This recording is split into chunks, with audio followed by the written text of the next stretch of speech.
श्री गणेशाय नमः, श्री सरस्वती नमः, श्री कृष्णाय नमः। देखिए, श्रीमद्भागवत महापुराण के 5वें स्कंद का 6ठा अध्याय आपको श्रवण कराता हूँ। प्रेम से मन लगाकर श्रवण कीजिए। गर्व रहित तनु तज ऋषभ शरध्याय के माही, जारे दानवा न लही जो देखत देखे नाई। श्री सुखदेव जी से राजा परीक्षित बोले कि हे भगवान, जिन पुरुषों की आत्मा में ही रति हैं, उनकी योग से प्रदीप्त हुई ज्ञान रूप अग्नि में कर्म भी जराग द्वेषाधिक दग्ध हो जाते हैं और उनके पास यदृच्छा से सिद्धियां आ जाती हैं, तो उनके क्लेश की देने वाली हो नहीं सकती। फिर किस लिए भगवान ऋषभ देव जी ने यदृच्छा से आई हुई सिद्धियों का अनादर किया? श्री सुखदेव जी मुनि बोले कि हे राजन, तुमने कहा वह सत्य है, परंतु इस पृथ्वी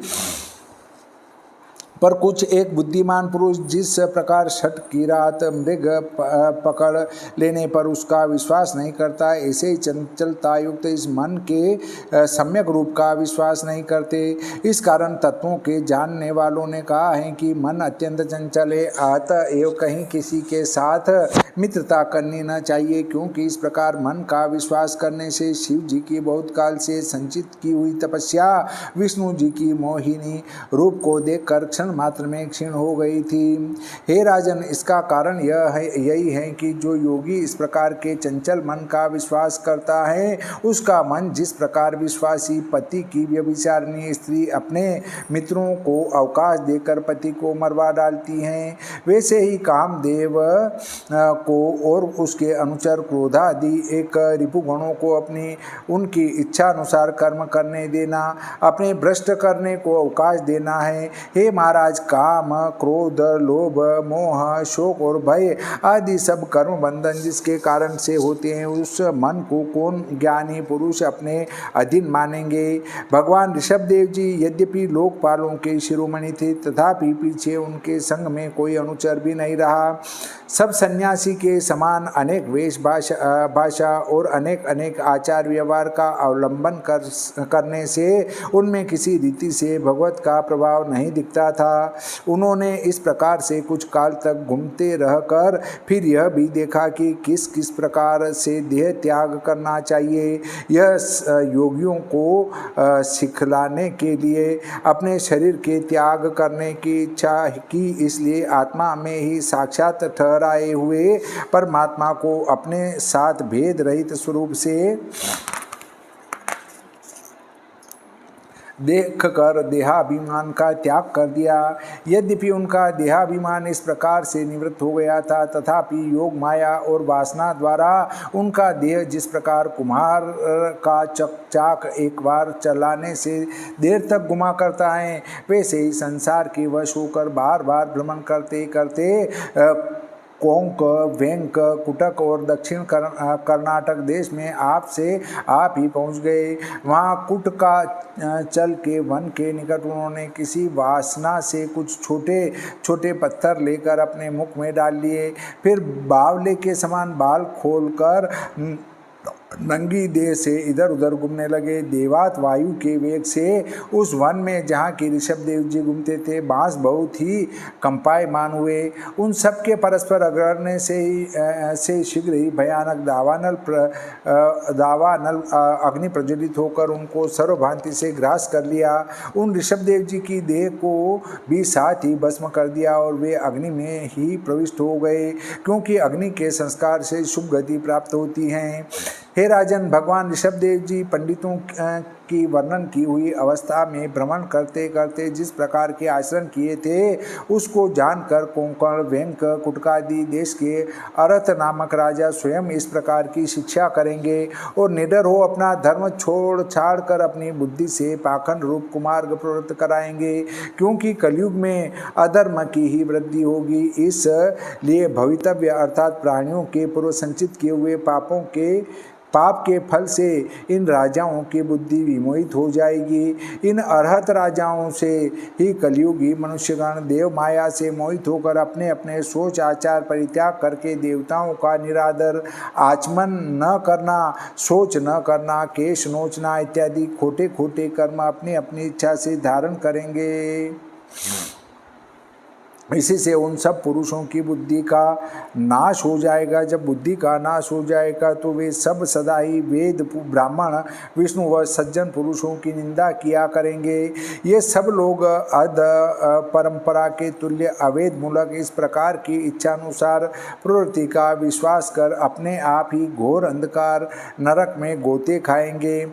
यद्यपि भगवान का यह अवतार ही ऐसा अनर्थ करने वाला हुआ, तथापि जो पुरुष रजोगुण में व्याप्त हैं उनका मोक्ष किस प्रकार से हो, यह सिखाने के लिए यह अति प्रयोजनीय हुआ। इस कारण पंडित लोग उस अवतार का गुण वर्णन करते हुए अनेक श्लोकों को गाया करते हैं। उन सब श्लोकों का अर्थ यह है, यथा अहो संसाग्रा पृथ्वी में, इन सब द्वीपों में यह भारतवर्ष अतिशय पुण्यवान खंड है, क्योंकि यहाँ के जन्मे हुए लोग श्री कृष्णचंद्र आनंद कंद भगवान के और ऋषभावतार मुक्त 24 अवतारों के उत्तमोत्तम कर्म और पवित्र चरित्र गाया करते हैं। अहो राजा प्रियव्रत का वंश यश करके आश्चर्य रूप से पवित्र हुआ, क्योंकि पुराण पुरुष भगवान उनके वंश में अवतार लेकर मोक्ष मूल धर्म का आचरण कर गए हैं। वे ऋषभ देव जी अज हैं, अर्थात जन्म नहीं ग्रहण करते, और क्या कोई योगी मनोरथ करके भी उन ऋषभ देव जी की रीतियों पर चल सकता है, अर्थात कोई भी समर्थ नहीं होगा, क्योंकि उन्होंने अवस्तु समझकर जिस योग माया का अर्थात सिद्धियों का अनादर किया था, उनको ही प्राप्त करने के लिए योगी जन विविध भांति के यत्न करते हैं। हे राजन, भगवान ऋषभ देव जी लोक, वेद, देव, ब्राह्मण और गोओं के परम गुरु थे। उनके विशुद्ध चरित्र के मध्य जो कुछ कहा गया है वह पुरुषों के सब पापों का नाश करने वाला और परम मंगलदायक हैं। जो बुद्धिमान पुरुष श्रद्धापूर्वक इसको सुनता व सुनाता है, उसकी दोनों जन्मों में ही भगवान वासुदेव जी की एकांत भक्ति रहा करती हैं, जिसके लिए कविगण अपने आत्मा को जो अनेक प्रकार के पाप रूप संसार के संताप में निशी दिन तपते रहते हैं और मन को बारंबार स्नान कराकर उसी के द्वारा परम निवृत्ति को प्राप्त होते हैं, और उसी भगवत भक्ति को मंगलमय समझकर अपने आप को कृतार्थ मानते हैं, और वे महात्मा जन उसी में मग्न होकर फिर उससे परम पुरुषार्थ रूप जो मुक्ति पदार्थ हैं उसको बिना प्रार्थना के श्री भगवान जी के प्रसाद से आप उपस्थित होने पर भी उसका आदर नहीं करते, क्योंकि जो भगवान के भक्त हैं उनको सब पदार्थ आप ही मिल जाते हैं, परंतु वे सब प्रकार से भगवान की भक्ति को ही सुख मानते हैं। श्री सुखदेव जी बोले कि हे राजन, भगवान हरि तुम्हारे और यादवों के पति अर्थात पालन करने वाले गुरु अर्थात उपदेशक हैं। देव अर्थात उपासना करने योग्य, प्रिय अर्थात सुहृद और कुल के नियंता, और कभी कभी दैत्यादि कार्यों में सेवक भी बन जाते थे, तो भी हे महाराज भगवान तुम्हारे प्रति अनुकूल थे, और जो लोग उनका भजन करते हैं उनको तो वे मुक्ति दे देते हैं, परंतु भक्ति योग तो कभी किसी को नहीं देते, जिसको प्रेम लक्षण कहते हैं। हम भगवान ऋषभ देव जी को नमस्कार करते हैं। निरंतर अनुभव किया हुआ जो स्वरूप है उनके लाभ होते ही उनकी सब तृष्णा दूर हो गई थी। देहादि सुख निमित्त तथा अनेक मनोरथों की सिद्धि के विषय में जिन पुरुषों की बुद्धि सदा लगी रहती हैं, उनके ऊपर करुणा करके ऋषभ देव जी ने उभय लोक का उपदेश किया था। ऐसे ऋषभ देव जी को बारंबार नमस्कार हैं। श्रीमद्भागवते महापुराणे पंचम स्कंदे भाषा टीकायाम श्री ऋषभ देव चरित्र वर्णनम नाम षष्ठो अध्याय।